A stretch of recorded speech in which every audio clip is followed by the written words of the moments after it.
ഇന്നലകളിൽ നിങ്ങൾ അനുഭവിച്ച യാതനകളാണ് എന്ന ഉത്തമ ബോധ്യത്തോടു കൂടിയാണ് ഇവിടെ നിൽക്കുന്നത്.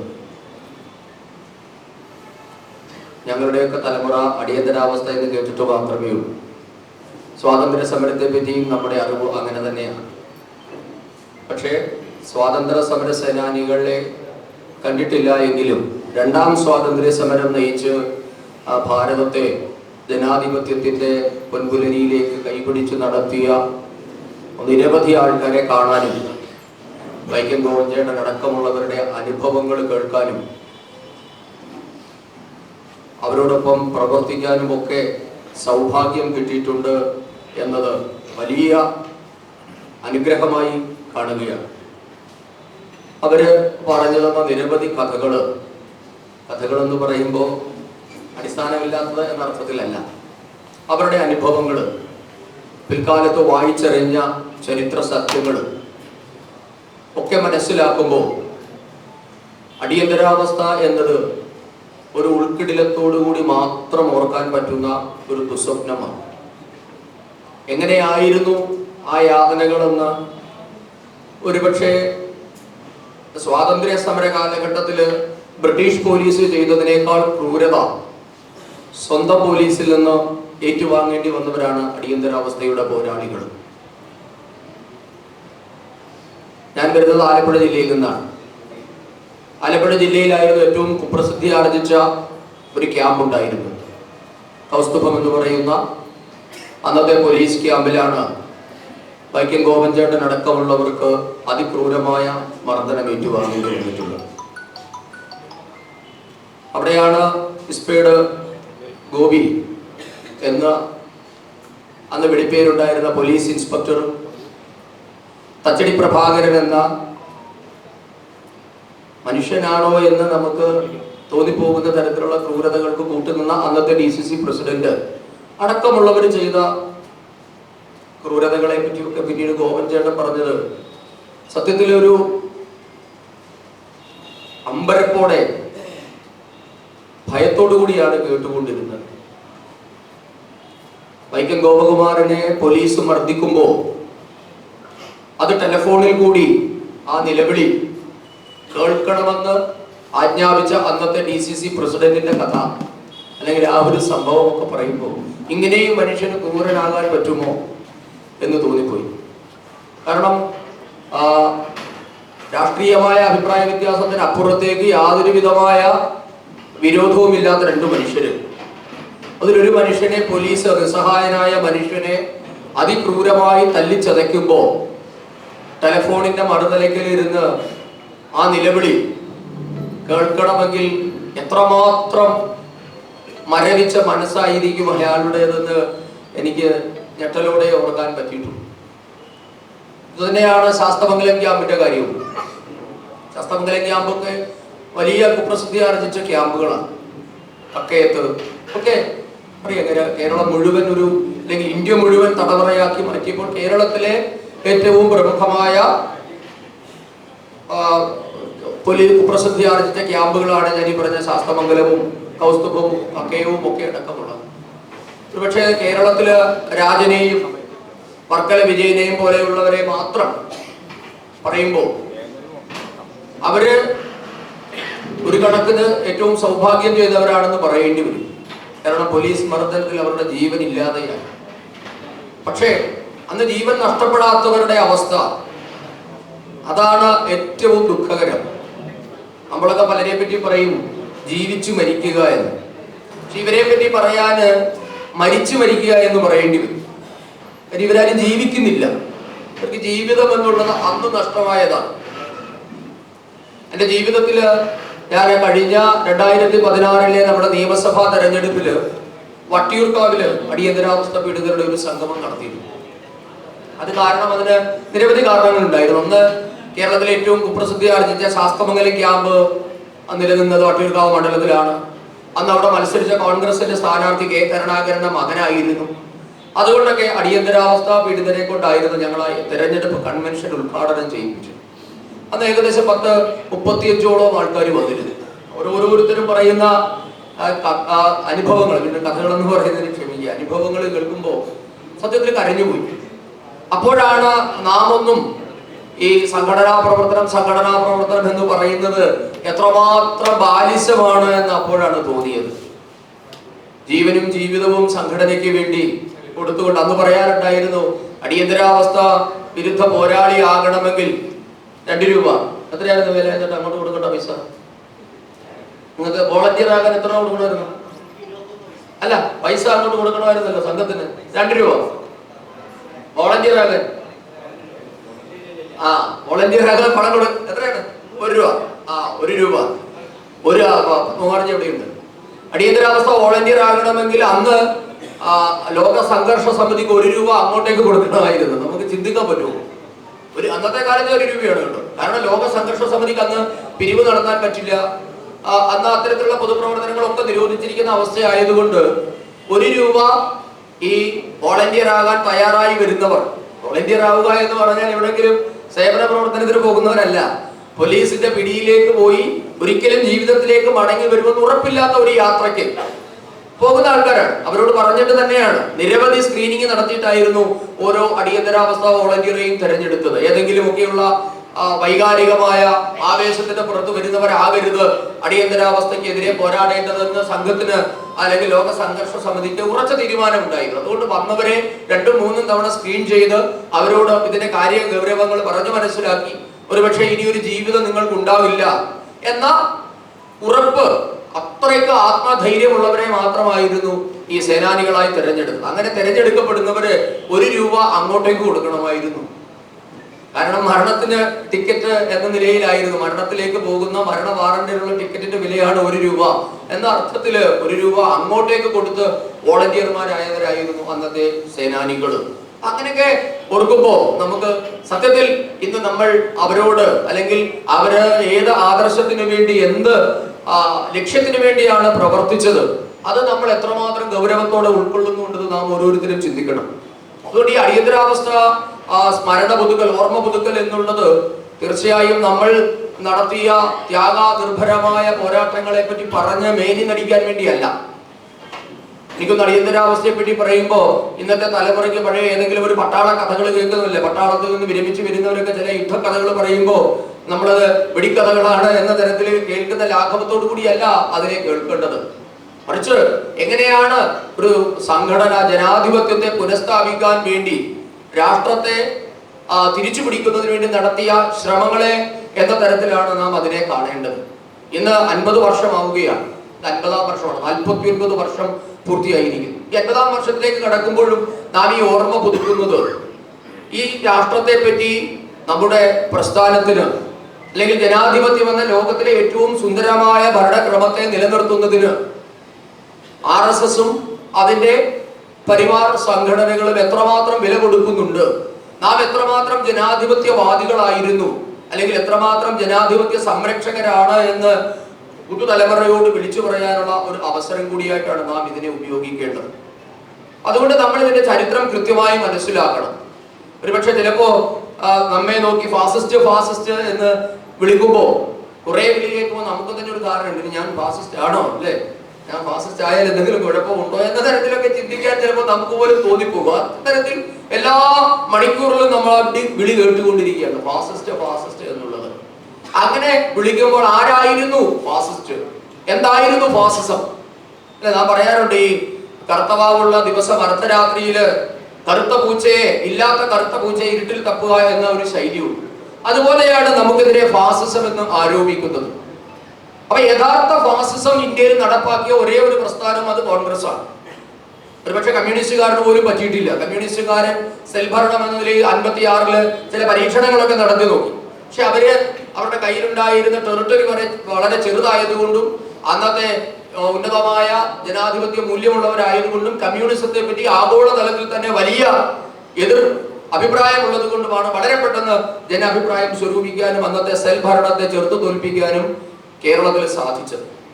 പക്ഷേ ജനാധിപത്യത്തിന്റെ സംരക്ഷകർ ഞങ്ങളാണ്, ജനാധിപത്യവാദികൾ ഞങ്ങളാണ്, ഈ രാഷ്ട്രത്തിന് സ്വാതന്ത്ര്യം മേടിച്ച് നൽകിയത്, ഞങ്ങളില്ലായിരുന്നെങ്കിൽ ഇന്ത്യ എന്ന രാജ്യമേ ഉണ്ടാകുമായിരുന്നില്ല എന്ന തരത്തിലൊക്കെ മേനി പറഞ്ഞ് ആധുനിക ഇന്ത്യയുടെ സൃഷ്ടാക്കൾ ഞങ്ങളാണ്, ആധുനിക ഇന്ത്യയുടെ ശില്പിയാണ് ഞങ്ങളുടെ നേതാവ് എന്നൊക്കെ അവകാശപ്പെടുന്നവരാണ്. അവരാണ് യഥാർത്ഥ ഫാസിസ്റ്റുകൾ എന്ന് ജനം തിരിച്ചറിഞ്ഞത് 1975.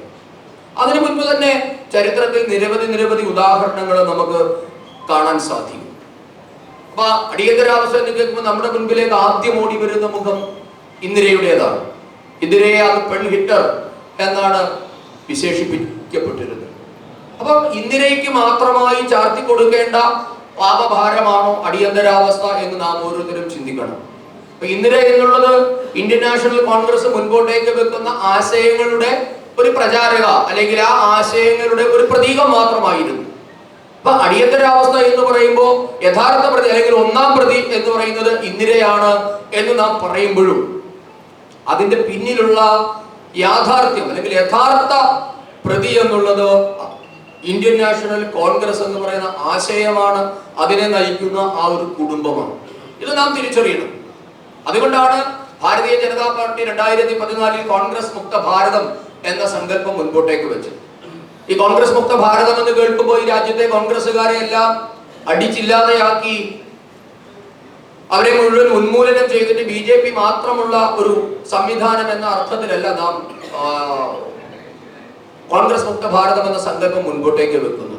കാരണം കോൺഗ്രസ് മുക്ത ഭാരതം എന്നുള്ളത് ഈ കോൺഗ്രസ് മുൻപോട്ടേക്ക് വെക്കുന്ന ചില ആശയധാരകളുണ്ട്. ആ കോൺഗ്രസ് എന്ന് പറയുന്നത് ഇന്ന് എപ്രകാരമാണ് കുടുംബ പാർട്ടിയായി മാറിയതെന്ന് നമുക്കറിയാം.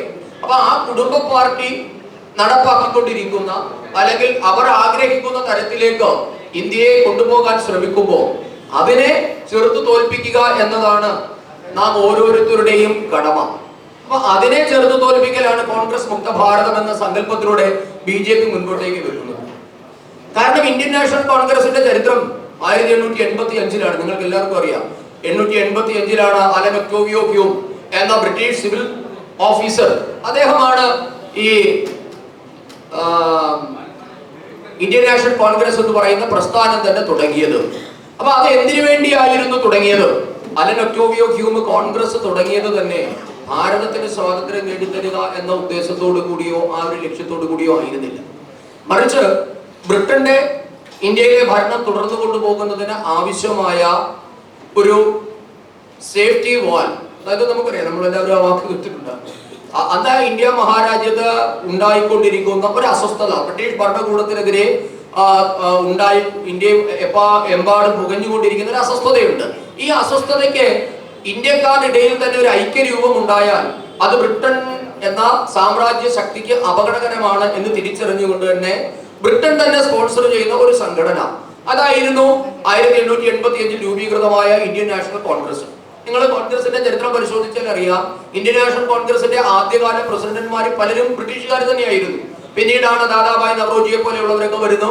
ഏകദേശം 1919 ഒക്കെ ആകുമ്പോഴേക്കാണ്, അല്ലെങ്കിൽ അതിന് തൊട്ട് മുൻപ് ഈ തിലകന്റെ നേതൃത്വത്തിൽ 1906 കാലഘട്ടത്തിലൊക്കെ ഈ ലോകമാന്യ തിലകൻ അദ്ദേഹം ഇന്ത്യൻ നാഷണൽ കോൺഗ്രസിന്റെ നേതൃത്വത്തിലേക്ക് വരുമ്പോഴാണ് കോൺഗ്രസിന് ഒരു ദേശീയ സ്വഭാവം ഉണ്ടാകുന്നത്. അതുവരെ കോൺഗ്രസ് ബ്രിട്ടന്റെ ഒരു ബി ടീം എന്ന നിലയിൽ, അല്ലെങ്കിൽ ബ്രിട്ടന്റെ ഭരണം ഇന്ത്യയിൽ അനസ്യൂതം തുടർന്നു പോകാൻ ആവശ്യമായ സഹായ സഹകരണങ്ങൾ ചെയ്തു കൊടുക്കുന്ന ഒരു ഭക്തജന സംഘം എന്നതിനപ്പുറത്തേക്ക് കോൺഗ്രസിന് വലിയ നിലനിൽപ്പൊന്നും ഉണ്ടായിരുന്നില്ല. പക്ഷെ തിലകനെ പോലെയുള്ളവര് നേതൃത്വത്തിൽ വരുമ്പോൾ കോൺഗ്രസിന്റെ സ്വഭാവം മാറുന്നു.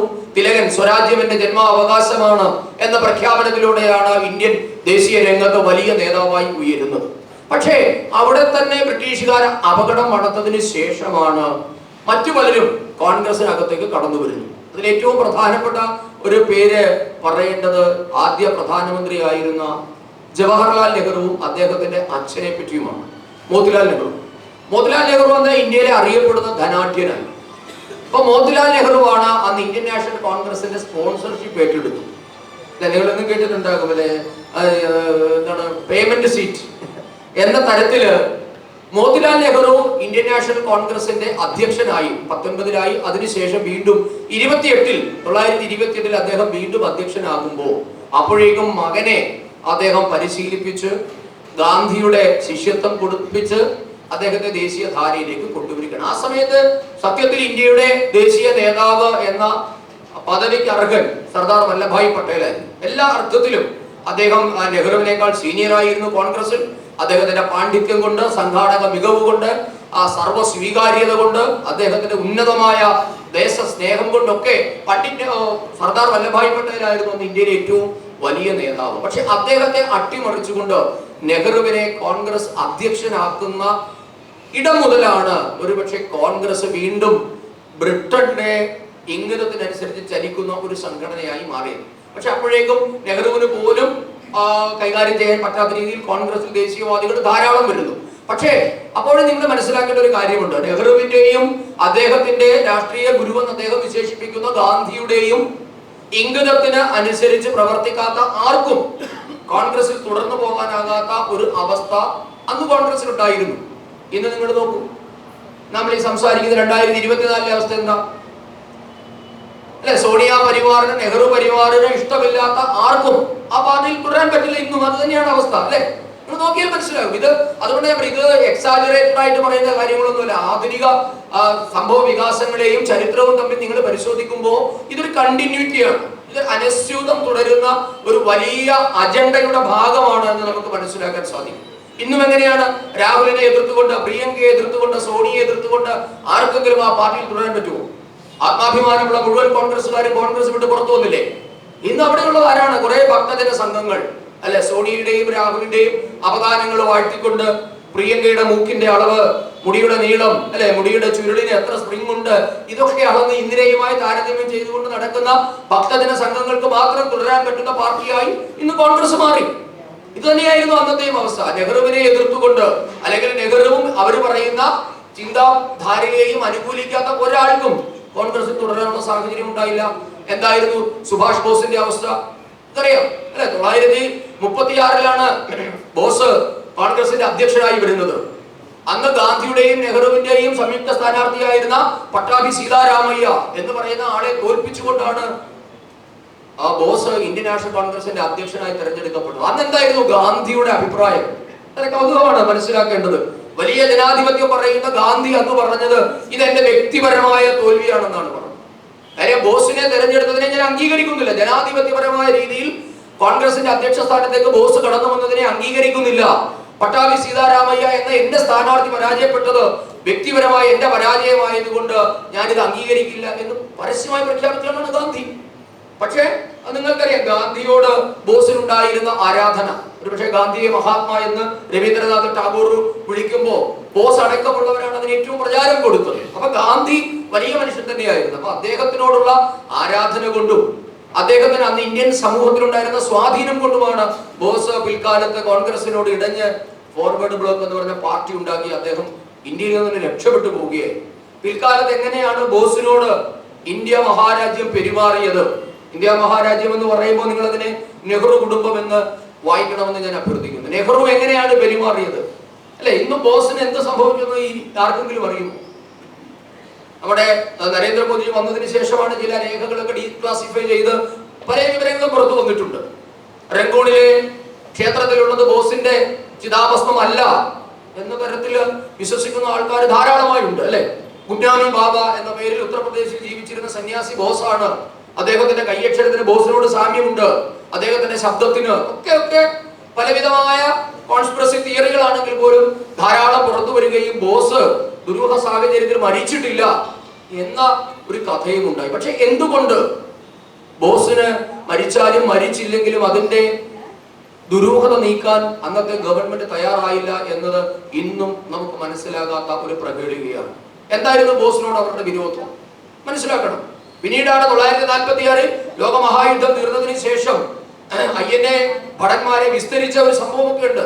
റെഡ് ഫോർട്ടിൽ നടന്ന വലിയ വിചാരണയുണ്ട്. ആ വിചാരണ ലോകം മുഴുവൻ ശ്രദ്ധ, ഇത്രയും വലിയ മാധ്യമ ശ്രദ്ധയൊന്നും ഇല്ലാത്തൊരു കാലഘട്ടത്തിലാണ് INA ഭടന്മാരെ ദില്ലിയിൽ കൊണ്ടുവന്ന് വിചാരണ ചെയ്തപ്പോ അതിനോട് കോൺഗ്രസ് കാണിച്ച നിഷേധാത്മകമായ മനോഭാവം ഒത്തിരി ചരിത്രത്തിൽ നാം വായിക്കുമ്പോൾ നെഹ്റുവിനും നെഹ്റുവിന്റെ ശിങ്കിടികൾക്കും ഓശാന പാടാത്ത ഒരാൾക്കും ഇന്ത്യൻ രാഷ്ട്രീയത്തിൽ നിലനിൽപ്പില്ല എന്ന അവസ്ഥയിലേക്കാണ് ഇവർ കോൺഗ്രസിനെ കൊണ്ടുചെന്ന് എത്തിച്ചത്. നമുക്കറിയാം, 47 സ്വാതന്ത്ര്യം കിട്ടിയതിനു ശേഷം ഇന്ത്യയുടെ സൈന്യത്തിലേക്ക് ഒരു INA ഭടനെ പോലും എടുത്തില്ല.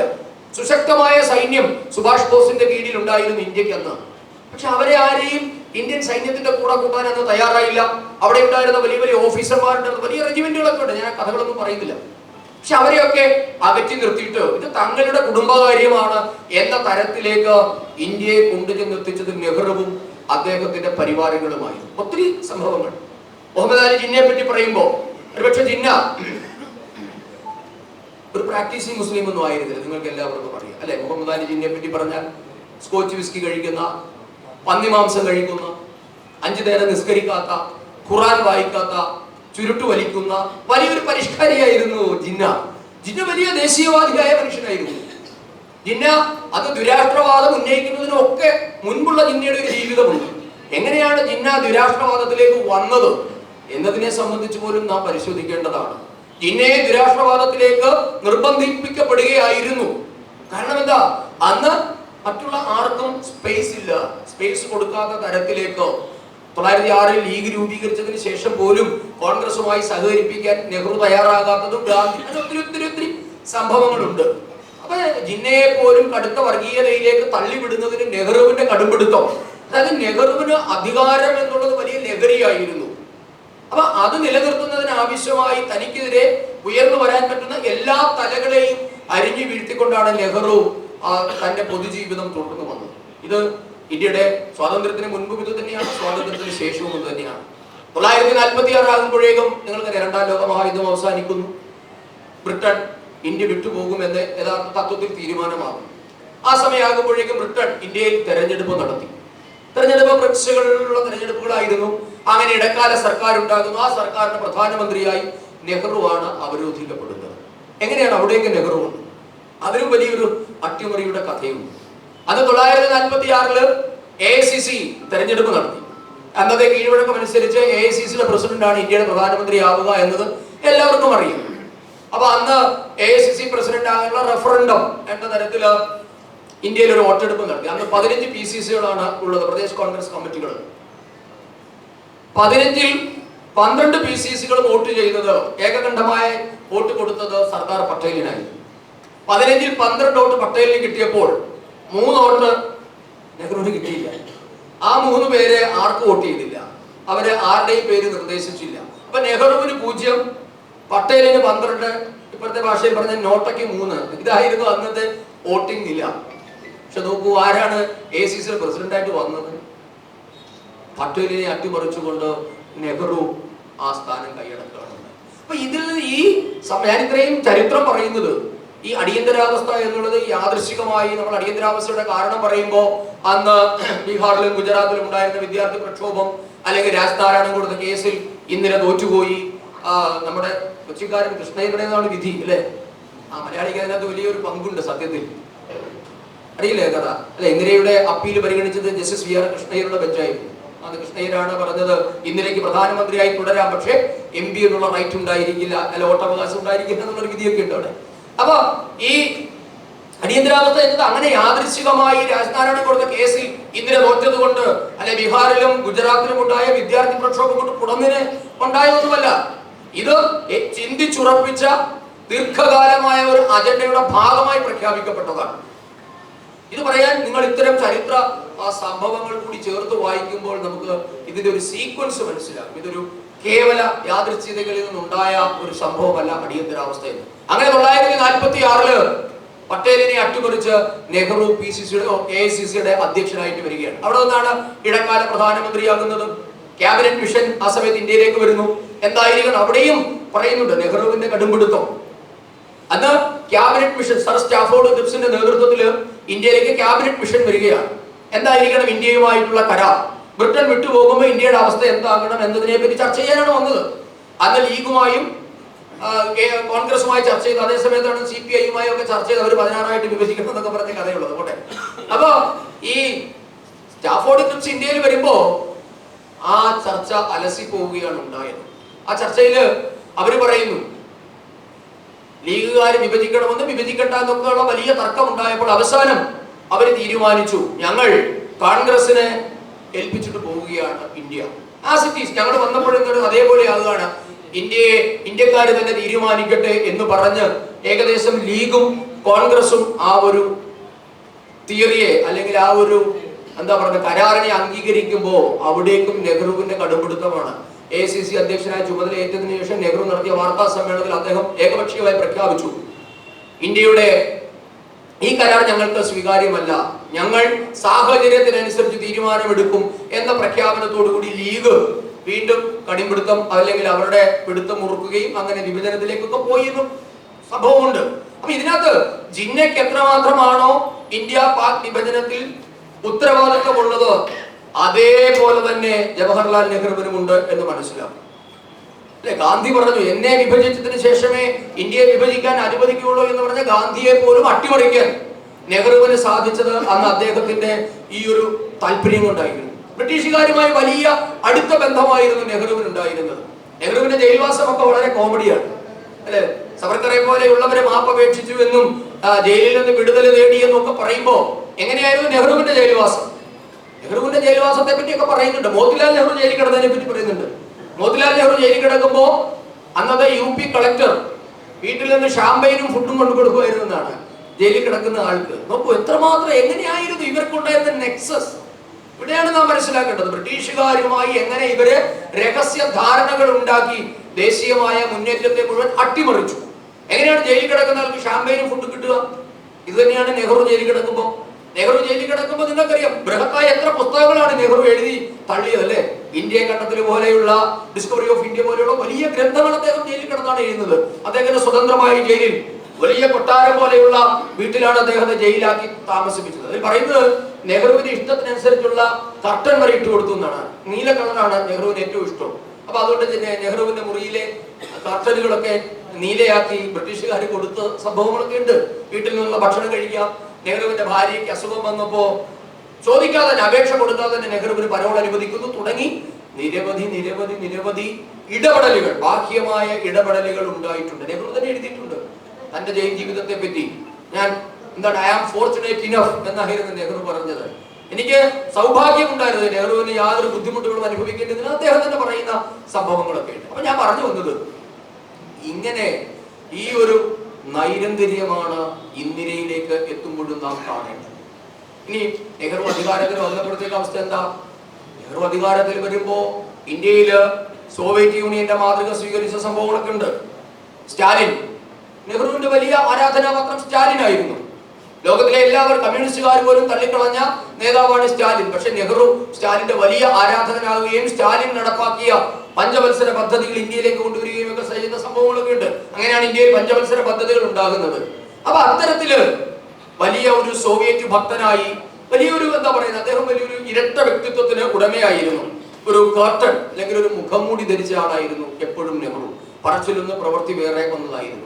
അദ്ദേഹം ഗാന്ധിയുടെ ശിഷ്യനായി പറയുകയും അതേസമയം ഒറ്റ ശ്വാസത്തിൽ എനിക്ക് ഗാന്ധിയൻ മൂല്യങ്ങളോട് ഒരു മതിപ്പുമില്ല എന്ന് പരസ്യമായി പ്രഖ്യാപിക്കുകയും ചെയ്തിട്ടുള്ള ആളാണ് നെഹ്റു. അദ്ദേഹം പറഞ്ഞു ഞാനൊരു പ്രാക്ടീസിങ് ഹിന്ദു അല്ല അല്ലെ, എനിക്ക് ഹിന്ദുത്വത്തോട് ഈ രാജ്യത്തെ ഹിന്ദു ദർശനങ്ങളോടൊന്നും എനിക്ക് വലിയ മതിപ്പില്ല, പക്ഷെ മരിച്ചാൽ എന്റെ ചിതാഭസ്മം ഗംഗയിൽ ഒഴുക്കണമെന്നും ആവശ്യപ്പെട്ടയാളായിരുന്നു. അങ്ങനെ ചെയ്യുകയും ചെയ്തിട്ടുണ്ട്. അപ്പൊ ഇങ്ങനെ ഒരു ഇരട്ട വ്യക്തിത്വം ഒക്കെ നെഹ്റുവിനുണ്ടായിരുന്നു. പക്ഷെ അപ്പോഴൊക്കെ നമ്മെ സംബന്ധിച്ചിടത്തോളം അതൊക്കെ നെഹ്റുവിന്റെ ഇഷ്ടാനിഷ്ടങ്ങളുടെ കാര്യമാകുമെങ്കിൽ പോലും ദേശീയമായ പ്രശ്നങ്ങളിൽ രാജ്യസുരക്ഷയുടെ കാര്യത്തിൽ നെഹ്റു സ്വീകരിച്ച നിലപാട് എപ്പോഴും ഡൂബിയസ് ആയിരുന്നു, സംശയാസ്പദമാണ്. അത് നിങ്ങൾക്ക് കാശ്മീർ വിഭജന സഭ കാശ്മീരിന്റെ ഇഷ്യൂവിൽ നിങ്ങൾക്കറിയാം 47-ൽ എല്ലാ നാട്ടുരാജ്യങ്ങളും ഭാരതത്തോട് ചേരാൻ തയ്യാറായപ്പോൾ കാശ്മീരും തയ്യാറായതാണ്. ജുനഗഡും ഹൈദരാബാദും കാശ്മീരും 3 സംസ്ഥാനങ്ങളുടെ പ്രശ്നമാണ് ഗിറാമുട്ടിയായിട്ട് മാറിയത്. ഈ 3 സംസ്ഥാനങ്ങളുടെയും ഇഷ്യൂ നോക്കിയിരുന്നത് മൗണ്ട് ബാറ്റൻ നേരിട്ടായിരുന്നു. നോക്കൂ നിങ്ങൾ, സ്വാതന്ത്ര്യം കിട്ടി, ബ്രിട്ടീഷുകാരിൽ നിന്ന് നമ്മൾ എല്ലാ വിടുതലും നേടിയിട്ട് എങ്ങനെയാണ് മൗണ്ട് ബാറ്റൻ പ്രഭുവിനെ ഇന്ത്യയുടെ ആദ്യ ഗവർണർ ജനറലായി തീരുമാനിച്ചത്? ആര് തീരുമാനിച്ചു? ബ്രിട്ടീഷുകാരനെ ഇവിടെ നിന്ന് ഓടിക്കാൻ വേണ്ടി ജീവിതം കൊടുത്തു എന്ന് പറയുന്നവർ ബ്രിട്ടീഷുകാരനെ പിടിച്ച് നമ്മുടെ സ്വതന്ത്ര ഭാരതത്തിന്റെ ആദ്യ ഗവർണർ ജനറലായി അവരോധിച്ചു. അത് ഇന്നത്തെ പ്രസിഡന്റിന്റെ പദവി. നമ്മൾ റിപ്പബ്ലിക് ആകാത്തതുകൊണ്ട് പ്രസിഡന്റ്ഷിപ്പ് ഇല്ല എന്ന് മാത്രമല്ല, ഗവർണർ ജനറലായി മൗണ്ട് ബാറ്റനെ അവരോധിക്കുകയാണ്. ഗവർണർ ജനറൽ എന്ന് പറയുമ്പോൾ ആരാണ്? ഇന്ത്യയുടെ സൈന്യത്തിന്റെ കമാൻഡർ ഇൻ ചീഫ് കൂടിയാണ് എന്ന് മനസ്സിലാക്കണം. അപ്പൊ ഇത്തരത്തിൽ അന്ന് പാകിസ്ഥാൻ, നമ്മൾ എത്ര സംവിധാനങ്ങളൊന്നും പാകിസ്ഥാൻ ഇല്ല, പക്ഷെ പാകിസ്ഥാൻ തയ്യാറായില്ല, ജിന്ന തയ്യാറായില്ല. ജിന്നയാണ് പാകിസ്ഥാന്റെ ആദ്യ ഗവർണർ ജനറലായി, ജിന്ന തന്നെയാണ് പാകിസ്ഥാൻ ഭരിച്ചത്. പക്ഷെ ഇവിടെ നോക്കൂ, നമ്മൾ മൗണ്ട് ബാറ്റന്റെ സഹായം തേടുകയാണ്. എന്തിനു വേണ്ടി? എഡ്വിനയുടെ കഥ അവിടെ നിൽക്കട്ടെ, ഞാൻ അതിലേക്ക് പ്രവേശിക്കുന്നില്ല. അതാണോ കാരണമെന്ന് നമുക്കറിയില്ല. പക്ഷേ മൗണ്ട് ബാറ്റൻ ഇന്ത്യയിൽ തുടർന്നു. മൗണ്ട് ബാറ്റനെ പറ്റി അന്ന് അവരുടെ നേവി പറഞ്ഞ മാൻ ഓഫ് ഡിസ്ട്രസ് എന്നാണ് പറഞ്ഞത്. ഞാൻ ആ വാക്ക് കണ്ടില്ല. മാൻ ഓഫ് ഡിസ്ട്രസ് എന്ന ഒരു വാക്കാണ്. അദ്ദേഹം അവിടുത്തെ master of disaster, master of disaster എന്നായിരുന്നു മൗണ്ട് ബാറ്റനെ പറ്റി ലണ്ടൻകാർ തന്നെ പറഞ്ഞിരുന്നത്. കാരണം ഇയാള് ലണ്ടനിലെ അന്ന് റോയൽ നേവിയിലെ കമാൻഡറൊക്കെ ആയിരുന്നു മൗണ്ട് ബാറ്റൻ. അയാൾ നടത്തിയ യുദ്ധങ്ങളൊക്കെ പരാജയപ്പെടുകയും വേണ്ട സൈനിക ഓപ്പറേഷൻസ് ഒക്കെ പരാജയപ്പെടുകയും ചെയ്തപ്പോഴാണ് മാസ്റ്റർ ഓഫ് ഡിസാസ്റ്റർ എന്ന് ലണ്ടനിൽ അറിയപ്പെടുന്ന ആളായിരുന്നു ഇന്ത്യയുടെ ആദ്യ സൈനിക ഇൻചാർജ് ആയിട്ട് വരുന്നത്. ആ സമയത്താണ് പാകിസ്ഥാൻ കശ്മീർ ആക്രമിക്കാൻ തുടങ്ങുന്നത്. പാകിസ്ഥാൻ ആക്രമിക്കാൻ തുടങ്ങുന്ന സമയത്ത് മഹാരാജ ഹരിസിംഗ് നിരവധി തവണ ഇന്ത്യയോട് ആവശ്യപ്പെടുകയാണ്, ബെഗ്ഗിയാണ്, നിങ്ങൾ രക്ഷിക്കൂ. അപ്പോഴൊക്കെ മൗണ്ട് ബാറ്റന്റെ ഒറ്റ കടുംപിടുത്തം, ഇന്ത്യയുമായി അക്കോർഡ് ഒപ്പിടാതെ കശ്മീരിനെ സഹായിക്കാൻ ഇന്ത്യക്ക് ബാധ്യതയില്ല എന്നതായിരുന്നു മൗണ്ട് ബാറ്റന്റെ നിലപാട്. അതിനെ തൊണ്ട തൊടാതെ വിഴുങ്ങാൻ നെഹ്റു തയ്യാറായി.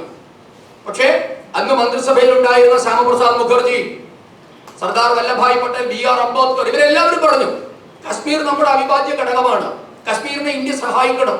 പക്ഷേ നെഹ്റു ഒറ്റ കടുംപിടുത്തം, അക്കോർഡ് ഒപ്പിടട്ടെ, കരാർ ഒപ്പിടട്ടെ, എന്നിട്ട് സഹായിക്കാം. അവസാനം പാകിസ്ഥാൻ സൈന്യം ഏകദേശം 20 കിലോമീറ്റർ അകലെ വരുന്നത് വരെ അവസാനം BP മേനോൻ എന്ന് പറയുന്ന മലയാളിയെ കശ്മീരിലേക്ക് അയച്ച് അവിടെ പോയി BP മേനോൻ ഹരിസിംഹനുമായി സംസാരിച്ച് അദ്ദേഹം ഏകപക്ഷീയമായി കരാർ ഒപ്പിട്ട് കൊടുത്തു, ഇന്ത്യയിൽ ലയിക്കുന്ന കരാർ. ആ കരാറുമായി ദില്ലിയിൽ തിരിച്ചെത്തുമ്പോൾ ഒരു ഞായറാഴ്ചയാണ് തിരികെ എത്തുന്നത്. ഒക്ടോബർ 20 ആണെന്നാണ് എന്റെ ഓർമ്മ, 1947. അപ്പോ ഈ കരാറുമായി തിരികെ എത്തിയിട്ടും സൈന്യത്തെ വിടാൻ നെഹ്റുവും മൗണ്ട് ബാറ്റനും തയ്യാറാകുന്നില്ല. ആ സമയത്ത് സാം മനേക്ഷ, അദ്ദേഹം, ഇതൊക്കെ ചരിത്രമാണ്, ഞാൻ ചെറിയൊരു സംഭവം പറഞ്ഞിട്ട് ഞാൻ അവസാനിപ്പിക്കാം. സാം മനേക്ഷയും BP മേനോനും പട്ടേലും നെഹ്റുവും മൗണ്ട് ബാറ്റനും അടങ്ങുന്ന ഒരു കമ്മിറ്റി അവർ രാവിലെ യോഗം ചേരുമ്പോ എന്താണ് കാശ്മീരിലേക്കുള്ള അവസ്ഥ, കാശ്മീരിലേക്ക് സൈന്യത്തെ അയക്കണം, എങ്ങനെ അയക്കും? അവിടേക്ക് സാം മനേക്ഷയും BP മേനോനും പറയുന്നു, ഇനി ബൈ റോഡ് നമുക്ക് പോകാൻ പറ്റില്ല, കാരണം സൈന്യം 20 കിലോമീറ്റർ അകലെ വരെ എത്തിയിരിക്കുന്നു, നിങ്ങൾ എയർലിഫ്റ്റ് ചെയ്യണം സൈന്യത്തെ, എയർലിഫ്റ്റ് ചെയ്യണമെങ്കിൽ അതിനുള്ള ഉത്തരവ് തരണം. പക്ഷേ മൗണ്ട് ബാറ്റന്റെ മൗനം, നെഹ്റു അതിന് നിശബ്ദമായി പിന്തുണ കൊടുക്കണം. അവസാനം പട്ടേല് ആ യോഗത്തിൽ പൊട്ടിത്തെറിച്ചതായ ഒരു സംഭവമുണ്ട്. അദ്ദേഹം ചോദിക്കുന്നു, Jawahar, do you want Kashmir or not എന്ന് ചോദിക്കുന്നു. ഓഫ് കോഴ്സ് ഐ വാണ്ട് എന്ന് പറയുകയാണ്. അദ്ദേഹത്തിന് കശ്മീർ വേണമെന്നുണ്ട്, പക്ഷേ മൗണ്ട് ബാറ്റനെ ധിക്കരിക്കാനുള്ള ധൈര്യമില്ലായ്മ, അല്ലെങ്കിൽ അവർ തമ്മിലുള്ള എന്തോ രഹസ്യ ധാരണ. അപ്പോഴാണ് പട്ടേൽ പറയുന്നത്, സാം മനേക്ഷയോട് പറയണമെന്ന്, നിങ്ങൾക്ക് ഉത്തരവ് കിട്ടിക്കഴിഞ്ഞിരിക്കുന്നു. ആരും ഉത്തരവൊന്നും കൊടുത്തില്ല. പട്ടേലിന്റെ ഏകപക്ഷീയമായ ഒരു വാക്കിന്റെ പുറത്താണ് അവിടേക്ക് സൈന്യത്തെ എയർലിഫ്റ്റ് ചെയ്ത് പാകിസ്ഥാനെ നാം പരാജയപ്പെടുത്തി അല്പമെങ്കിലും കശ്മീരിന്റെ ഭാഗങ്ങൾ തിരികെ പിടിച്ചത്. അപ്പൊ ഇങ്ങനെ ചരിത്രത്തിൽ ഇന്ത്യൻ നാഷണൽ കോൺഗ്രസ് എന്ന് പറയുന്ന ഒരു സംഘടന, അല്ലെങ്കിൽ നെഹ്റു എന്ന് പറയുന്ന അന്നത്തെ അവരുടെ നേതാവ് ഈ രാഷ്ട്രത്തോട് ചെയ്ത ചതിയുടെ, വഞ്ചനയുടെ പിന്നിൽ നിന്ന് കുത്തിയതിന്റെ കഥകള് ധാരാളമുണ്ട്. ഒത്തിരി ഒത്തിരി ഒത്തിരി പറയാനുണ്ട്. എങ്ങനെയാണ് ഇപ്പോഴത്തെ കശ്മീരിന്റെ ഷെയ്ഖ് അബ്ദുള്ളയെ കശ്മീരിന്റെ പ്രധാനമന്ത്രിയാക്കണമെന്ന കടുംപിടുത്തം നെഹ്റു പിടിച്ചതായി രേഖകളിലുണ്ട്. ഹരിസിംഹൻ ഒരു വ്യവസ്ഥയും ഇല്ലാതെ ഭാരതത്തിൽ ലയിക്കാൻ തയ്യാറാകുമ്പോൾ മൗണ്ട് ബാറ്റൻ അങ്ങോട്ടേക്ക് പറഞ്ഞാണ് ഒരു വ്യവസ്ഥ ഉണ്ടാക്കുന്നതും അതിന്റെ ചൂട് പിടിച്ച് 370 വകുപ്പ് കശ്മീരിന്റെ പേരിൽ ചേർക്കുകയും ഒക്കെ ചെയ്യുന്നു. അപ്പൊ ഇത്തരത്തിൽ തന്റെ ഇംഗിതത്തിന്, അല്ലെങ്കിൽ തന്റെ വലിയ ഒരു ആസൂത്രിതമായ ഒരു ശ്രമത്തിന് കൂട്ടുനിൽക്കാത്തവരെ എല്ലാം പല വിധത്തിൽ ദ്രോഹിക്കുകയും ഈ രാഷ്ട്രത്തെ പിറകിൽ നിന്ന് കുത്തുകയും ചെയ്ത പാരമ്പര്യമാണ് ഇന്ത്യൻ നാഷണൽ കോൺഗ്രസിനുള്ളത്. അതുകൊണ്ടാണ് ഞാൻ പറഞ്ഞത്, കോൺഗ്രസ് മുക്ത ഭാരതം എന്നുള്ളത് നാം ഓരോരുത്തരുടെയും ബാധ്യതയാണ്, നമ്മുടെ ഓരോരുത്തരുടെയും കടമയാണ്. അത് കോൺഗ്രസ് എന്ന് പറയുന്ന പാർട്ടിയെ ഇന്ത്യയിൽ നിരോധിച്ചത് കൊണ്ടാവില്ല. ഈ ചരിത്രം ജനങ്ങളോട് പറയണം. എന്താണ് കോൺഗ്രസ് ഈ നാടിനോട് ചെയ്തത്, എന്താണ് ഇന്ദിര ചെയ്തത്? ഇന്ദിര ചെയ്ത ക്രൂരതകൾ മാത്രമാണ് നാം പറയുന്നത്. അതിനും അപ്പുറത്ത് എത്രയോ കാര്യങ്ങൾ. ഇന്ദിരയുടെ ഭരണകാലത്ത് എങ്ങനെയാണ് KGB എന്ന് പറയുന്ന റഷ്യയുടെ ചാര സംഘടന ഇന്ത്യൻ സർക്കാരിനെ നിയന്ത്രിച്ചത്? വലിയ വിവാദങ്ങൾ ഉണ്ടാക്കിയ സംഭവമാണ് ഇതൊക്കെ. അന്ന് USSRന്റെ ചാരസംഘടനയായിരുന്നു KGB.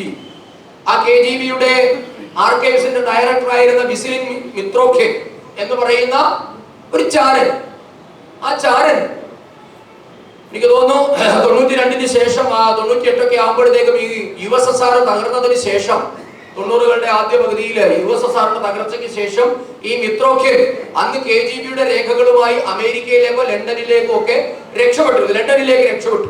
അവിടെ ചെന്ന് ഈ മിത്രോഖ്യൻ രേഖകൾ ഒന്നൊന്നായി ലണ്ടൻ സർക്കാരിന് കൈമാറി.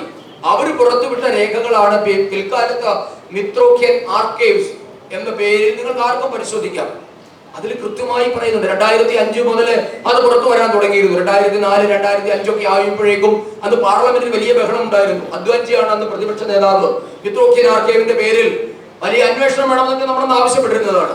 പിന്നീട് ഈ രേഖകള് അവിടെ ഓക്സ്ഫോർഡ് യൂണിവേഴ്സിറ്റി പ്രദർശനത്തിന് വെക്കുകയൊക്കെ ചെയ്തിട്ടുണ്ട് ഈ മിത്രോഖ്യൻ ആർക്കൈവ്സ്. ആ മിത്രോഖ്യൻ ആർക്കൈവ്സ് വായിച്ചാൽ നമ്മുടെ തലവരുത്തു പോകും. അന്ന് പറഞ്ഞിരുന്നത് അവരുടെ ഒരു ചാരൻ പറഞ്ഞിരുന്ന ഒരു വാചകം ഞാൻ നിങ്ങളോട് വായിക്കാം. It seemed like the entire country was for sale. അന്നത്തെ ഇന്ദിരയുടെ ഭരണകൂടത്തെ പറ്റി KGB പറഞ്ഞ ഒരു വാചകമാണ്. എന്താണെന്നറിയോ? It seemed like the entire country was for sale. ഈ രാജ്യം ഒന്നടങ്കം വിൽപ്പനയ്ക്ക് വെച്ചിരിക്കുന്നു എന്ന തരത്തിലായിരുന്നു അന്ന് ഇന്ത്യ ഗവൺമെന്റിന്റെ പ്രവർത്തനമെന്നാണ് മിത്രോഖ്യൻ ആർക്കൈവ് പറയുന്നത്. എങ്ങനെയാണത് സംഭവിച്ചത്? അന്ന് ഇന്ദിരാ മന്ത്രിസഭയിലെ 7 പേർ KGBയുടെ പേരോളിലുള്ളവരായിരുന്നു എന്ന് KGB തന്നെ സമ്മതിച്ചിട്ടുണ്ട്. അതായത് ഒരു വിദേശ ചാര സംഘടനയ്ക്ക് മന്ത്രിസഭാ രഹസ്യങ്ങൾ അടക്കം ചോർത്തി കൊടുക്കാൻ, നിർണായകമായ വിവരങ്ങൾ ചോർത്തി കൊടുക്കുന്നതിന് അവർ അപ്പോയിന്റ് ചെയ്തവരായിരുന്നു ഇന്ദിരാ മന്ത്രിസഭയിൽ ഉണ്ടായിരുന്നത്. അപ്പൊ നാം വിചാരിക്കും ഇന്ദിരാഗാന്ധി എന്തോ വലിയ ആളാണ്. അല്ല, KGBയുടെ പേരോളിൽ ഇന്ദിരയുടെ പേരും ഉണ്ടായിരുന്നു. ഇത് നമ്മൾ പറഞ്ഞതല്ല, മിത്രോഖ്യൻ പറയുന്നതാണ്. കോൺഗ്രസ്സുകാർ തന്നെ പറഞ്ഞിട്ടുള്ളതാണ്. പറയുന്നു മിത്രോഖ്യൻ അല്ലെങ്കിൽ KGB കൊടുത്ത 20 മില്യൺ രൂപ, ഏകദേശം 2 കോടിയോളം രൂപ അന്നത്തെ കാലത്താണ് ഇന്ദിരയുടെ വീട്ടിലേക്ക്, പ്രൈം മിനിസ്റ്ററുടെ ഒഫീഷ്യൽ റെസിഡൻസിലേക്ക്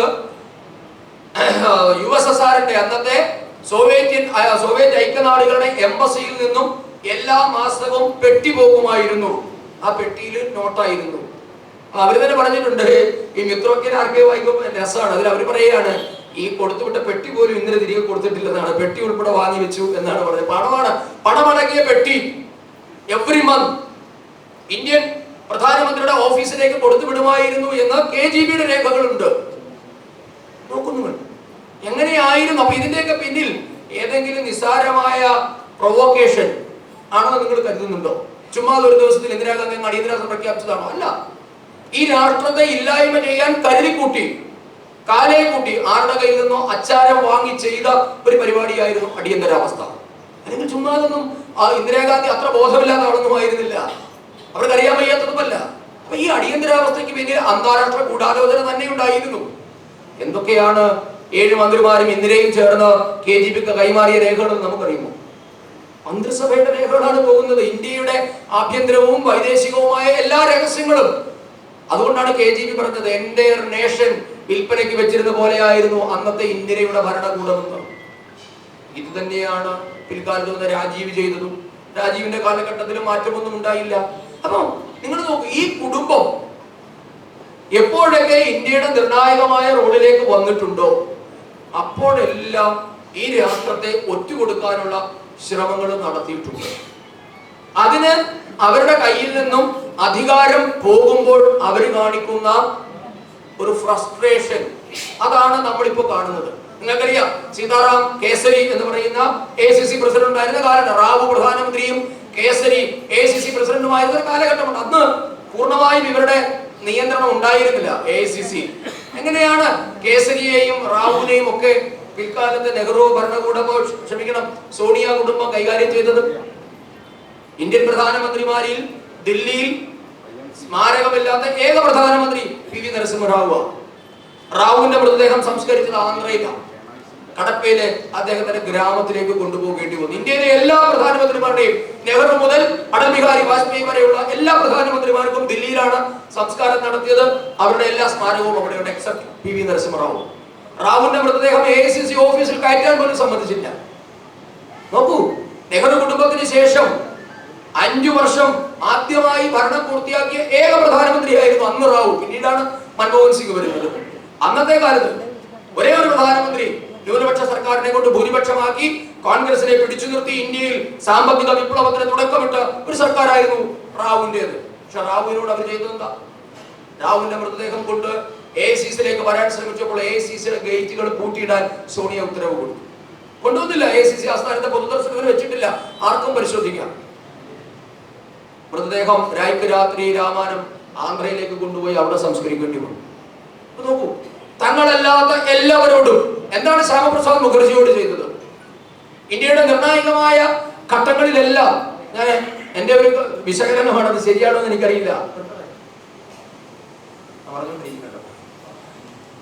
അപ്പൊ ഇന്ത്യയുടെ നിർണായകമായ ഘട്ടങ്ങളിലൊക്കെ ഒരു മരണം, നിങ്ങൾ നോക്കൂ, ബോസിന്റെ മരണം ദുരൂഹതയാണ് അല്ലെ? ഇന്ത്യയുടെ നിർണായകമായ ഘട്ടത്തിലാണ് ബോസ് അപ്രത്യക്ഷനാകുന്നതും ഇല്ലാതെ എന്തു പറ്റിയെന്ന് ആർക്കും അറിയില്ല. ഇന്ത്യക്ക് സ്വാതന്ത്ര്യം കിട്ടിയ ഉടൻ തന്നെ ഗാന്ധിയുടെ മരണം നോക്കൂ, ദുരൂഹമല്ലേ? എന്തും ഗാന്ധിയുടെ മരണം. ഗാന്ധിയെ വെടിവെച്ചു കൊല്ലുന്നു, വളരെ പെട്ടെന്ന് RSSനെ ഉത്തരവാദിയായി കണ്ടെത്തുന്നു, RSSനെ നിരോധിക്കുന്നു, കഴിഞ്ഞു. RSSനെ നിരോധിച്ച് അവരുടെ ലക്ഷ്യം പൂർത്തിയായതോടുകൂടി ആ കേസ് തന്നെ അട്ടിമറിക്കപ്പെട്ടു അല്ലെ? നാഥുറാം ഗോഡ്സെയെ ജീവനോടെ കിട്ടിയതുകൊണ്ട് അയാൾ പറഞ്ഞ പേരുകാരിൽ 3 പേരെ തൂക്കിക്കൊന്നു, ബാക്കിയുള്ളവരെ ജയിലിട്ട് കഴിഞ്ഞു. ഇല്ല, ഗൂഢാലോചനയില്ല, അന്വേഷണമില്ല. ഗാന്ധിയുടെ മരണം. പിന്നീട് കശ്മീരിന്റെ പേരിൽ ശക്തമായ സമരം നടക്കുമ്പോൾ ശ്യാമപ്രസാദ് മുഖർജിയുടെ മരണം അല്ലെ? ജനസംഘം ഒരു ശക്തിയായി ഉയർന്നു വരുമ്പോൾ ദീനദയാൽ ഉപാധ്യായയുടെ മരണം. നോക്കൂ, ഇന്ത്യയുടെ നിർണായകമായ നിയാമകമായ എല്ലാ പ്രതിസന്ധി ഘട്ടങ്ങളിലും ഒരു വലിയ മരണം ഈ രാജ്യത്തെ പിന്നോട്ടടിച്ചിട്ടുണ്ട്. എന്താണ് ഇതിന്റെയൊക്കെ പിന്നിൽ നിങ്ങൾ പരിശോധിക്കുന്നത്? ഇതൊക്കെ ദുരൂഹമായിരുന്നു. താഷ്കന്റിലെ ലാൽ ബഹദൂർ ശാസ്ത്രിയുടെ മരണം ഇന്നും നമുക്ക് ഉത്തരം കിട്ടാത്ത പ്രകേളികയാണ് അല്ലെ? എങ്ങനെയാണ് ശാസ്ത്രി മരിച്ചത്? മകളോട് ഫോൺ ചെയ്ത് മിനിറ്റുകൾക്കകം മകൾ ഫോൺ ചെയ്ത് അച്ഛൻ ഊണ് കഴിച്ചു, കാര്യങ്ങളൊക്കെ പറഞ്ഞ് കിടക്കാൻ പോകുന്നു എന്ന് പറയുന്ന അച്ഛൻ പിന്നീട് കേൾക്കുന്ന അച്ഛൻ മരിച്ചതായിട്ടുള്ള വാർത്തയാണ്. ആർക്കും അറിയില്ല. പരിശോധിക്കാൻ വന്ന ഡോക്ടർ പറഞ്ഞത് ശാസ്ത്രിയുടെ ശരീരം മുഴുവൻ നീല നിറമായിരുന്നു എന്നൊക്കെയാണ്. അറിയില്ല നമുക്ക്. സോവിയറ്റ് യൂണിയനിൽ വെച്ചാണ് സംഭവിക്കുന്നത്. KGBയും ഇന്ത്യയുമായുള്ള അന്നത്തെ ഇടപാടുകളും ശാസ്ത്രിയുടെ മരണവും ഒക്കെ ദുരൂഹമാണ്. എന്താണ് ഇവർ പട്ടേലിനോട് ചെയ്തത്? സർദാർ പട്ടേൽ എന്ന് പറയുന്ന മനുഷ്യനില്ലായിരുന്നുവെങ്കിൽ ഒരുപക്ഷെ ഇന്ന് ഇന്ത്യയായി നിലനിൽക്കുമായിരുന്നില്ല അല്ലെ? അത് iron man of India. VP Menon, Valappad Mankunni Menon എന്ന് പറയുന്ന പാലക്കാട്ടുകാരൻ VP മേനോനും പട്ടേലും ചേർന്നാണ് ഇന്ത്യയെ നാം ഇന്ന് കാണുന്ന ഈ പൊളിറ്റിക്കലി യുണൈറ്റഡ് ആയിട്ടുള്ള ഒരു രാഷ്ട്രമാക്കി മാറ്റിയത്. ഇവരുടെ രണ്ടുപേരുടെയും ശ്രമം തന്നെയാണ്. പക്ഷേ ആ പട്ടേലിനോട് എന്താ ചെയ്തത്? 2 തവണ നെഹ്റു പ്രസിഡന്റ് ആകാതിരിക്കുമ്പോ 28-ൽ പട്ടേലിനെ അട്ടിമറിച്ച് പ്രസിഡന്റായി, 46-ൽ പട്ടേലിനെ അട്ടിമറിച്ച് പ്രധാനമന്ത്രിയുമായി. പിന്നീട് ആ പട്ടേലിനെ പറ്റി നമുക്ക് സത്യത്തില് അടിയന്തരാവസ്ഥ ഒന്നും ഇല്ലാന്ന് തോന്നുന്നു. പട്ടേലിനോടൊക്കെ ചെയ്ത ദ്രോഹം ഓർത്താണ്. നിങ്ങൾ വർഗീസ് കുര്യൻ എന്ന് പറയുന്ന മലയാളി കേട്ടിട്ടുണ്ടോ? വർഗീസ് കുര്യൻ, അമുലിന്റെ സ്ഥാപക ചെയർമാൻ അമുൽ വർഗീസ് കുര്യൻ, ഇന്ത്യൻ ധവള വിപ്ലവത്തിന്റെ പിതാവാണ്. ആനന്ദ് എന്ന് പറയുന്ന ഗുജറാത്തിലെ ഗ്രാമത്തിൽ പോയി പട്ടേലിന്റെയും ത്രിഭുവൻ ചാന്ദ് ത്രിഭുവൻ ചന്ദിന്റെയും സർദാർ വല്ലഭായ് പട്ടേലിന്റെ ഒക്കെ പിന്തുണയോടുകൂടിയാണ് അദ്ദേഹം അമുൽ അവിടെ സ്ഥാപിക്കുന്നത്. അദ്ദേഹം ആത്മകഥയിൽ എഴുതിയിട്ടുണ്ട്, പട്ടേലിന്റെ മകൾ മണിക്ബെൻ ഗുജറാത്തിലെ റോഡിൽ കൂടി വേച്ച് നടന്നു പോകുന്ന മണിക്ബെന്നിന്റെ ചിത്രം ഈ അമുൽ കുര്യൻ എഴുതിയിട്ടുണ്ട്. പട്ടിണിയായി ഒരു മുഷിഞ്ഞ സാരിയും ഉടുത്തുകൊണ്ട് ഒരു ഭ്രാന്തിയെ പോലെ ഗുജറാത്തിലെ തെരുവിൽ കൂടി നടന്നകലുന്ന മണിക്ബെന്നിന്റെ ചിത്രം നമുക്ക് സഹിക്കാൻ പറ്റില്ല. സർദാർ പട്ടേൽ മരിക്കുമ്പോ അദ്ദേഹം അന്ന് AICCയുടെ ട്രഷറർ കൂടിയാണ്. കോൺഗ്രസിന് വേണ്ടി ചില ഫണ്ട് പിരിവുകൾ ആ കാലയളവിൽ നടക്കുന്നുണ്ടായിരുന്നു. അത് മണിക്ബെൻ തന്നെ പറഞ്ഞിട്ടുണ്ട്. പട്ടേലിന്റെ മരണശേഷം നെഹ്റുവിനെ കാണാൻ ചെല്ലുകയാണ് മണിക്ബെൻ. അച്ഛൻ ഉപപ്രധാനമന്ത്രിയും ആഭ്യന്തരമന്ത്രിയും ഒക്കെ ആയിരുന്ന മനുഷ്യനാണ്. ഒരു സമ്പാദ്യവും ഉണ്ടായിരുന്നില്ല പട്ടേലിന്. അച്ഛന്റെ ബാഗിൽ ഉണ്ടായിരുന്നത് അന്ന് AICCക്ക് വേണ്ടി പിരിച്ച ഒരു തുകയുണ്ടായിരുന്നു. അതിന്റെ റെസീറ്റും ബാക്കി പിരിച്ച പണവും ബാക്കി റെസീറ്റും ഒക്കെയായ ഒരു ബാഗുണ്ട്.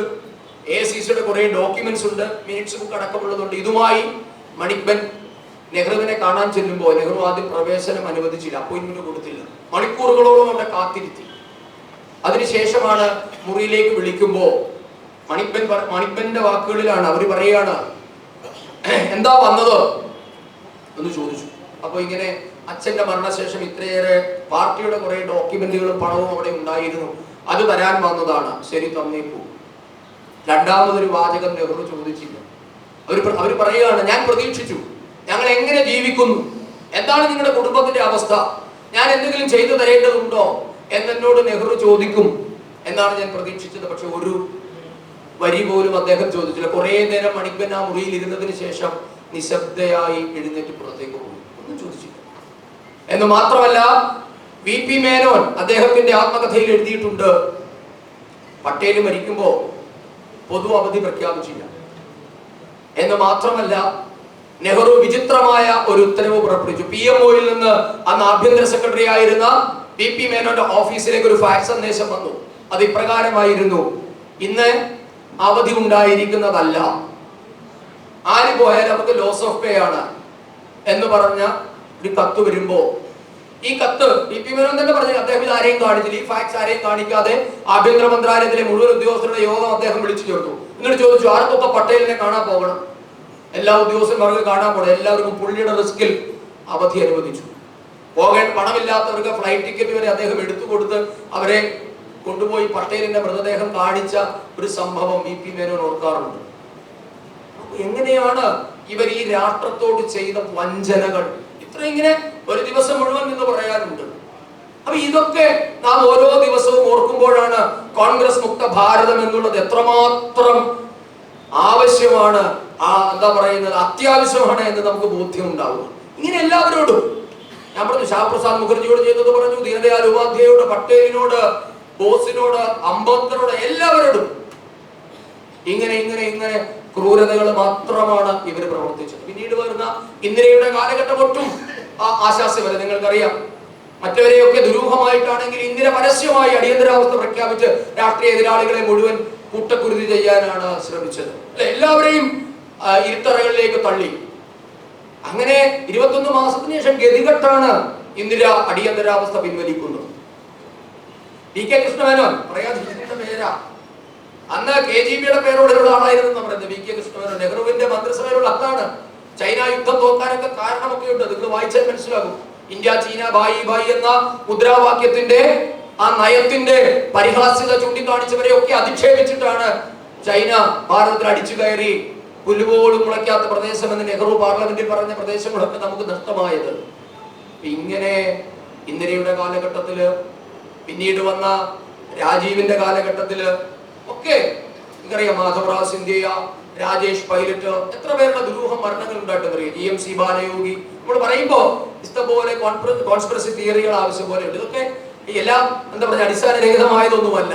അപ്പൊ ഇന്ത്യയുടെ ഇത്തരത്തിൽ ഭാരതത്തിന്റെ തങ്ങൾക്ക് ഭീഷണിയാവുന്ന എല്ലാവരെയും ഉന്മൂലനം ചെയ്തുകൊണ്ടുള്ള ഒരു നയമായിരുന്നു ഇന്ത്യൻ നാഷണൽ കോൺഗ്രസ് എക്കാലവും മുൻപോട്ടേക്ക് വെച്ചത്. അതുകൊണ്ട് അടിയന്തരാവസ്ഥ എന്നുള്ളത് ഞാൻ മുമ്പ് പറഞ്ഞതുപോലെ കേവലം വളരെ പെട്ടെന്നുണ്ടായ വൈകാരികമായ പ്രതികരണം, ഇന്ത്യയിലുണ്ടായ അസ്വസ്ഥതയുടെ പേരിൽ ഒന്നും പ്രഖ്യാപിച്ചതാണെന്ന് ഞാൻ കരുതുന്നില്ല. ഇതിന്റെ പിന്നിൽ കൃത്യമായ പൊളിറ്റിക്കൽ അജണ്ട തന്നെ ഉണ്ടായിരുന്നു. അതുതന്നെയാണ് ഈ 2024 2014 മുതൽ നിങ്ങൾ കാണുന്നില്ലേ, രാഹുൽ എന്ന് പറയുന്ന ഇന്ത്യയുടെ യുവരാജകുമാരന് ഉണ്ടാകുന്ന ഫ്രസ്ട്രേഷൻ. അല്ലെ, എങ്ങനെയാണ് വെള്ളത്തിൽ നിന്ന് പിടിച്ച് കരക്കിട്ട മീനെ പോലെയാണ് രാഹുലും കോൺഗ്രസും. ഭരണമില്ലാതെ പിടിച്ചു നിൽക്കാൻ പറ്റുന്നില്ല. ആരുടെയൊക്കെ പിന്തുണ തേടി നരേന്ദ്രമോദിയെ അട്ടിമറിക്കാൻ? പാകിസ്ഥാനിൽ പോയി പിന്തുണ തേടിയില്ലേ മണിശങ്കർ അയ്യർ? അല്ലെ, പാകിസ്ഥാനിൽ പോയി പിന്തുണ തേടി. നരേന്ദ്രമോദി എങ്ങനെയെങ്കിലും പുറത്താക്കാൻ ഞങ്ങളും കൂടെ സഹായിക്കണം എന്നാണ് പറഞ്ഞത്. ചൈനയിൽ പോയി പിന്തുണ തേടി. അമേരിക്കയിലും വിദേശ രാജ്യങ്ങളിൽ അന്നുവരെ ഉണ്ടായിരുന്ന കീഴ്വഴക്കങ്ങളെ മുഴുവൻ തകർത്തെറിഞ്ഞു. ഇന്ത്യയുടെ ഒരു രാഷ്ട്ര നേതാക്കന്മാരും വിദേശത്ത് പോയി ഇന്ത്യയുടെ ആഭ്യന്തര രാഷ്ട്രീയം സംസാരിക്കാറില്ല. ദേശീയ കാര്യങ്ങൾ മാത്രമാണ് സംസാരിക്കല്. അതിനെ മറികടന്നുകൊണ്ട് കേംബ്രിഡ്ജിലും ഓക്സ്ഫോർഡിലും ഒക്കെ വിദ്യാർത്ഥി സമൂഹത്തെ അഭിസംബോധന ചെയ്യുന്നു എന്ന പേരിൽ ഇന്ത്യയുടെ ആഭ്യന്തര രാഷ്ട്രീയ വിഷയങ്ങൾ അവിടെ പറഞ്ഞ് ഇന്ത്യയെ അവമതിപ്പുണ്ടാക്കി ഈ നമ്മുടെ ദേശീയ സർക്കാരിനെതിരെ വലിയൊരു മൂവ്മെന്റിന് ഇവർ നേതൃത്വം കൊടുത്തു. ഇത് തന്നെയാണ് നിങ്ങൾ 2019 2024 കണ്ടത്. പക്ഷെ 2019 അവർക്ക് പ്രതീക്ഷ ഉണ്ടായിരുന്നില്ല. എന്തായാലും ഇതൊന്നും ജയിക്കാനൊന്നും പോകുന്നില്ല, നരേന്ദ്രമോദി താഴെ പോകും, അവർ അധികാരത്തിൽ വരും എന്നവർക്ക് ഉറപ്പായിരുന്നു. പക്ഷെ അവരുടെ കണക്കൂട്ടലുകളെ തെറ്റിച്ചുകൊണ്ടാണ് മോദി അധികാരത്തിൽ വന്നത്. പക്ഷെ 2024 ആയപ്പോൾ അവർക്ക് പേടിയായി. അപ്പൊ അവർക്ക് മനസ്സിലായി മോദി എന്തായാലും വരും. 2019 സ്റ്റാൻഡ് ആയിരുന്നില്ല 2024. നിങ്ങൾ ശ്രദ്ധിച്ചറിയാം. 2024 ആയപ്പോ BJP-ക്കാർക്ക് ഇല്ലെങ്കിലും അവർക്കാണ് ഏറ്റവും ഉറപ്പുണ്ടായിരുന്നത് മോദി വരും എന്ന കാര്യത്തിൽ. അപ്പോഴാണ് അവര് എന്തൊക്കെ കാണിച്ചു കൂട്ടിയില്ല എന്ന് നിങ്ങൾ നോക്കിയാൽ മതിയല്ലേ ഈ തെരഞ്ഞെടുപ്പിൽ. ഇത് തന്നെയാണ്, ഇതിന്റെ എല്ലാം ഒരു കണ്ടിന്യൂവേഷൻ ആണ്. നെവിൽ റോയ് സിംഗം എന്ന പേര് നിങ്ങൾ കേട്ടിട്ടുണ്ടാകും. ചർച്ചകളിലൊക്കെ സിന്ധു ചേച്ചി അടക്കമുള്ളവരൊക്കെ പോയിരുന്നു പറഞ്ഞിട്ടുള്ള ഒരു പേരായിരിക്കുന്നത് നെവിൽ റോയ് സിംഗം. അറസ്റ്റ് ചെയ്യപ്പെട്ട ഒരു വിദേശിയാണ്. അയാൾ അമേരിക്കയിൽ ബിസിനസ് ചെയ്യുന്ന ഒരാളാണ്. അയാളുടെ അമ്മ ശ്രീലങ്കക്കാരിയും അച്ഛൻ അയർലൻഡോ ഇവിടെ ഒരുത്തരാണ്, അല്ല എനിക്ക് ക്യൂബയോ അവിടെ കണ്ടുള്ള ഒരാളാണ്. അപ്പൊ ഈ നെവിൽ റോയ് സിംഗം എന്ന് പറയുന്ന ആള് ചൈനയുമായി ബിസിനസ് ചെയ്യുന്ന ഒരു അമേരിക്കയിൽ താമസിക്കുന്ന വലിയൊരു കോടീശ്വരനാണ്. അയാളും ജോർജ് സോറോസ് അടക്കമുള്ള അന്താരാഷ്ട്ര ബിസിനസ് ലോബി എങ്ങനെയാണ് നെഹ്റു കുടുംബവുമായി ചേർന്ന് കഴിഞ്ഞ തെരഞ്ഞെടുപ്പിൽ പ്രവർത്തിച്ചത്, എങ്ങനെയാണ് ഈ നമ്മളുടെ ഇലക്ട്രോണിക് വോട്ടിംഗ് മെഷീൻ അടക്കം തെരഞ്ഞെടുപ്പ് കമ്മീഷൻ, സുപ്രീം കോടതി, ഏത് സംവിധാനങ്ങളെയാണ് ഇവര് അപഹസിക്കാത്തത്? എന്തെങ്കിലും ഇന്ത്യയുടെ ചരിത്രത്തിൽ ഇങ്ങനെ ഉണ്ടായിട്ടുണ്ടോ? തെരഞ്ഞെടുപ്പ് തോൽവി വരും പോകും. എത്രയോ കാലങ്ങളിൽ BJP തോറ്റിരിക്കുന്നു, ഒരുപക്ഷെ നാളെയും തോറ്റേക്കാം. പക്ഷെ അപ്പോഴൊന്നും നാം ഒരിക്കലും ഭരണകൂടങ്ങളെയോ അല്ലെങ്കിൽ ഭരണഘടനാ സ്ഥാപനങ്ങളെയോ അപമതിക്കുന്ന ഒരു നിലപാടും സ്വീകരിച്ചിട്ടില്ല. പക്ഷെ ഇന്ത്യയെ കഴിഞ്ഞ 54 വർഷം ഭരിച്ച ഒരു കുടുംബം അവര് പറയുകയാണ് ഇന്ത്യയിലെ തെരഞ്ഞെടുപ്പ് സംശയാസ്പദമാണ്.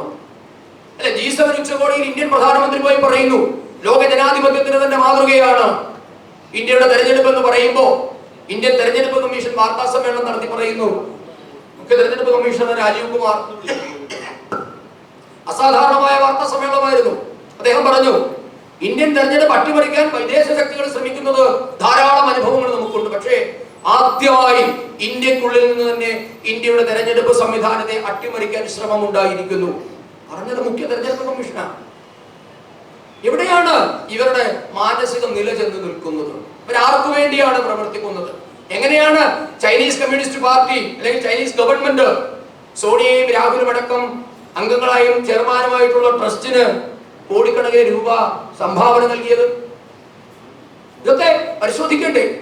അപ്പൊ ഇത്തരത്തിൽ ഭാരതത്തെ അട്ടിമറിക്കാൻ, ഭാരതത്തിന്റെ സംവിധാനങ്ങളെ ഇല്ലാതെയാക്കാൻ നിരന്തരമായ 1928 മുതൽ, ഒരുപക്ഷെ മോത്തിലാൽ നെഹ്റുവിന്റെ കാലഘട്ടം മുതൽ തുടർന്നു വരുന്ന ഒരു ശ്രമത്തിന്റെ ഇങ്ങേറ്റത്തെ കണ്ണി മാത്രമാണ് രാഹുൽ.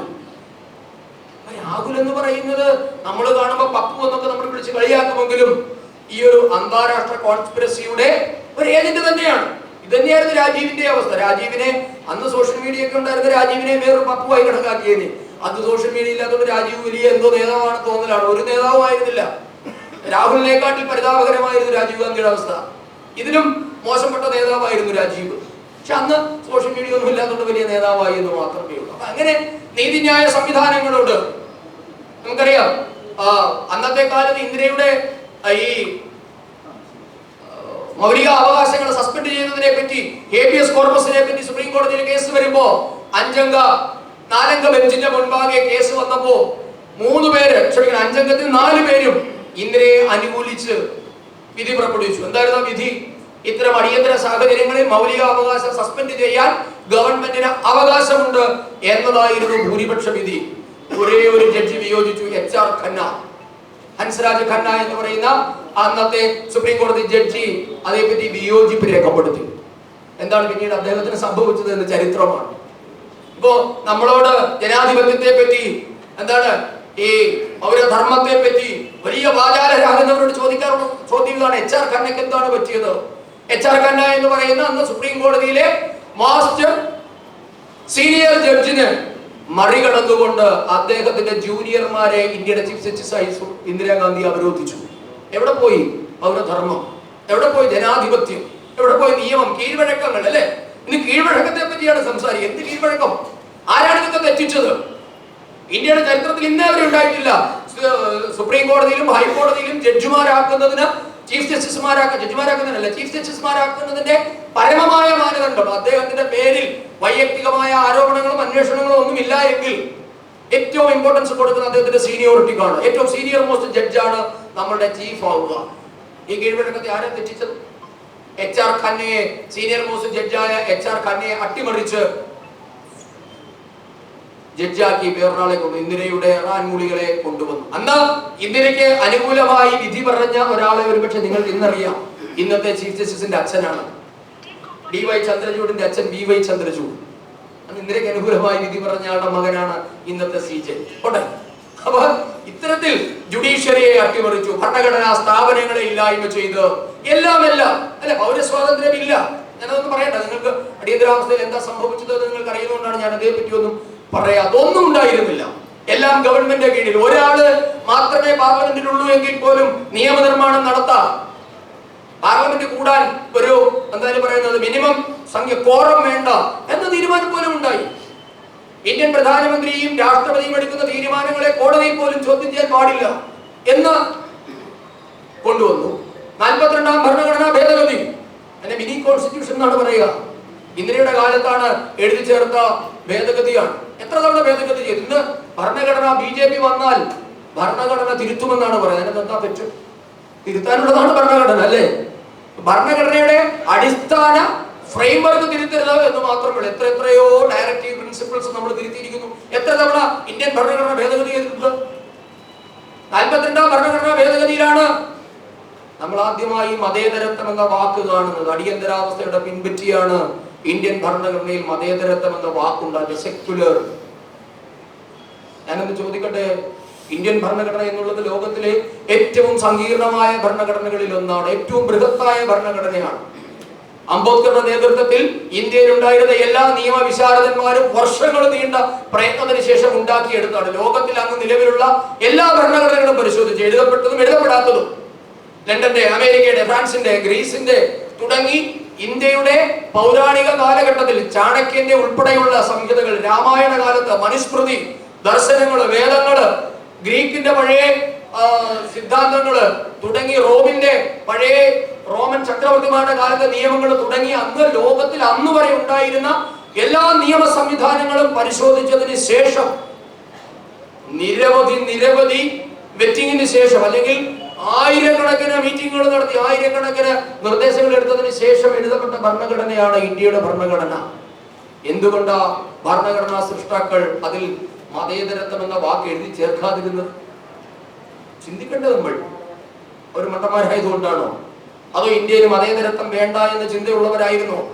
ഇവര് പറയുന്ന ആക്ഷേപം കണക്കിലെടുത്ത നാഗപ്പൂരിൽ നിന്ന് നേരിട്ട് പറഞ്ഞു വിട്ട ആളായിരുന്നു BR അംബേദ്കർ. അന്നത്തെ RSSന്റെ സർസംഘചാലകമാണോ ഇന്ത്യയുടെ ഭരണഘടന എഴുതിയത്? മനസ്സിലാകുന്നില്ല.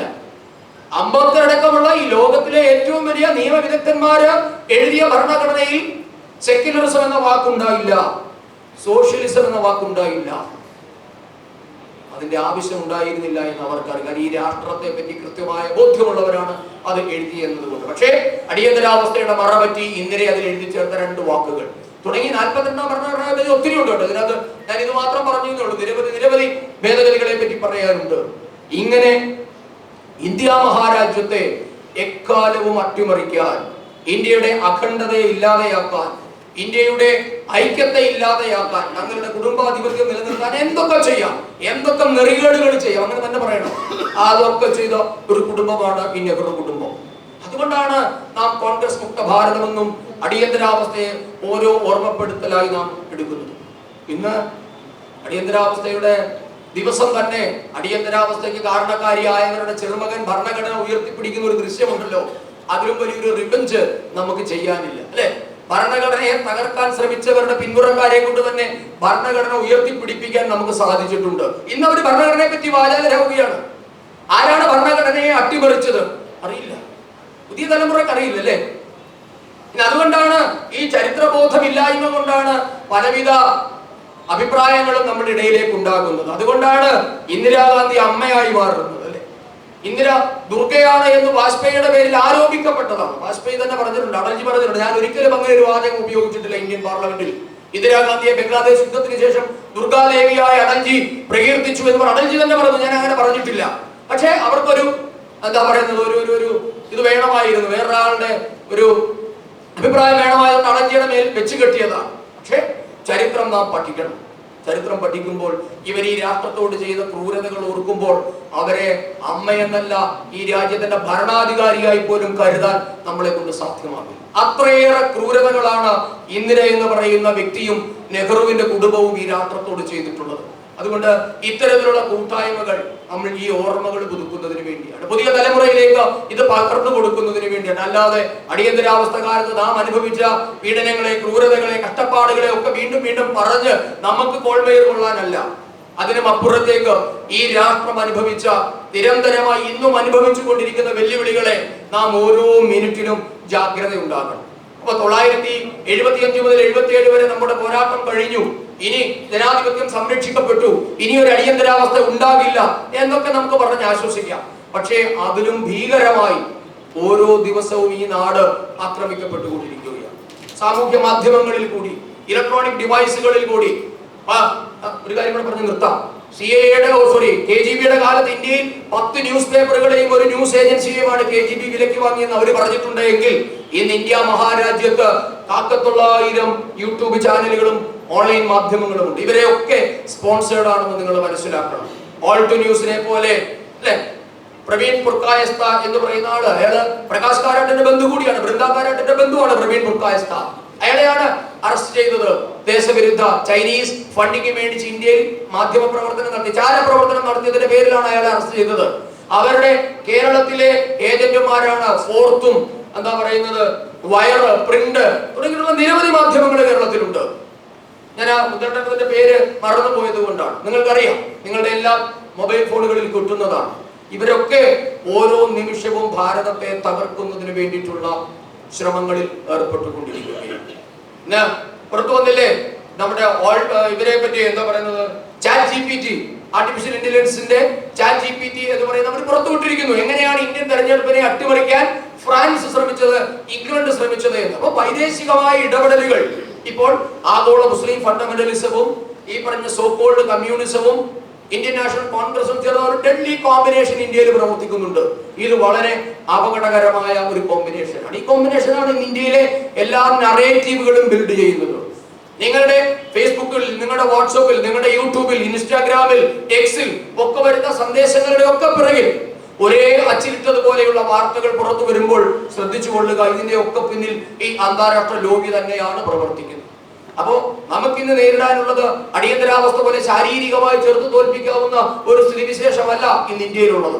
ഇന്ന് ഇന്ത്യയിലുള്ളത് തീർച്ചയായും തീർത്തും ബൗദ്ധികമായ തലത്തിൽ, ചിന്തയുടെ തലത്തിൽ, അറിവിന്റെ തലത്തിൽ മാത്രം ചെറുത്ത് തോൽപ്പിക്കാവുന്ന കാര്യങ്ങളാണ് പുറത്തു വരുന്നത്.